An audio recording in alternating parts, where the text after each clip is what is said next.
Okay, so by now you should have gone through the written part of the tutorial. You should have your panel prepared, ready to go. I've just covered that with a very light layer of the medium mix just to help the paint flow around. I have all my paints pre-mixed here. Okay, so that takes a lot of the time pressure off. I'm going to start by just gently mapping out with the darkest paint. That was the ultramarine with a little bit of Indian yellow or yellow ochre. I'm just going to gently map out the drawing. So we had a diagonal coming down here,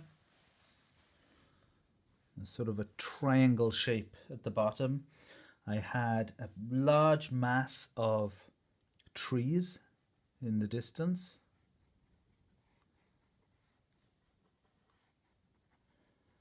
Broadly following a horizontal line. And then there was a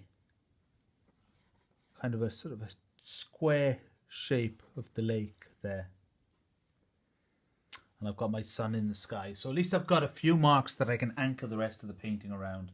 So now I'm going to go in for more of that dark mix. I'm going to set in with not too much paint. The dark paint is very, very strong. Very strong tinting strength. So I'm just going to create a few nice little vertical marks which will mimic the action of those shrubs and bushes.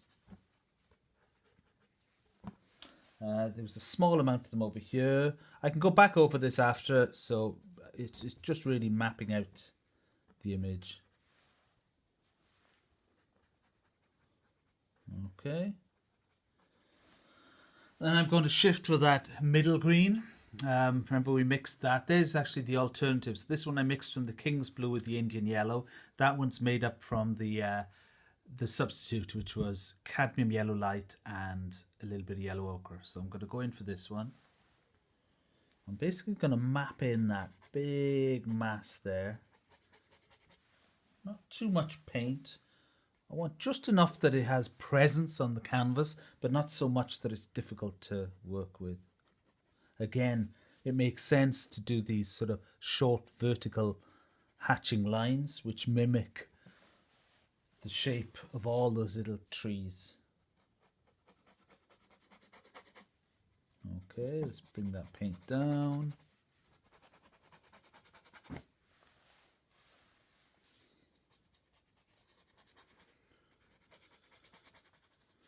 And around these darker trees in the foreground.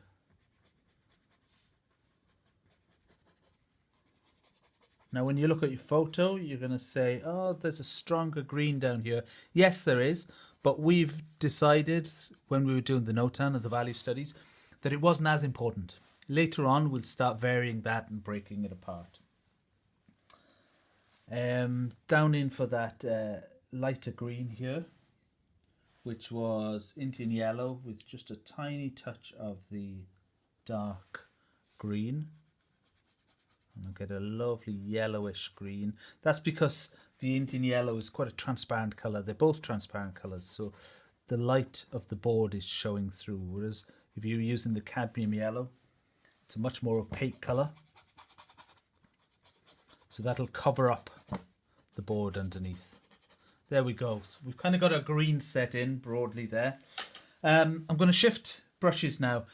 There's a lot of areas up here which are sort of a combination of the orange and the green. I don't want to get my bright oranges contaminated straight away, so I'm going to go in first of all for the pure orange. There it is. I'm going to set in the orange of that sun.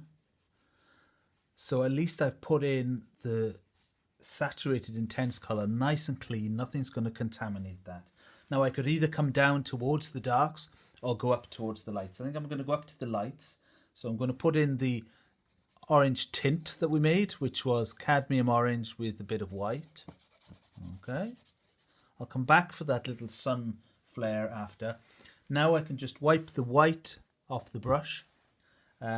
It doesn't really matter which brush I use at this stage. I think I'll try and keep maybe the orange brush clean so that I can use it for the yellows and use the green brush to come down. So what I basically need is 2 steps in between this patch of trees and the sky. So they're getting lighter as they go back, but there's sort of a combination of those two, and I've mixed them up over here. This is the darker one. And as I put it on, I see actually it needs to be lightened a little bit. So I'm actually going to just pop a little bit of the orange tint into it. Let's have a look. That's a little bit better. So we've got a sense of depth, a sense of distance going back there.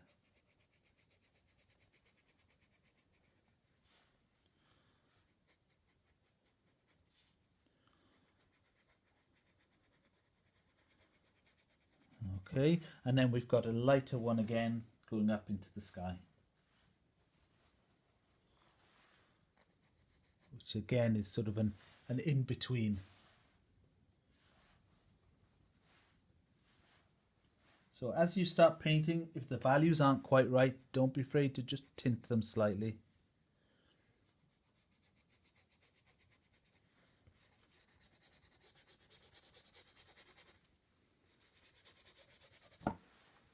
And there we have the blocking done. One last thing. The water down here is reflecting what's going on up in the sky. Now that I've got it blocked in, I step back and take a critical look at it. And actually, I'm saying to myself, I think I need to darken these greens down a little bit more now. So all I'm going to do is, the green that I pre-mixed isn't dark enough. I'm just going to go in for the really dark green that we'd mixed earlier, which was ultramarine and the Indian yellow. Mix a bit of that in, and it should pull that value down. There we go. So I literally just go across that patch again, darkening it down a little bit.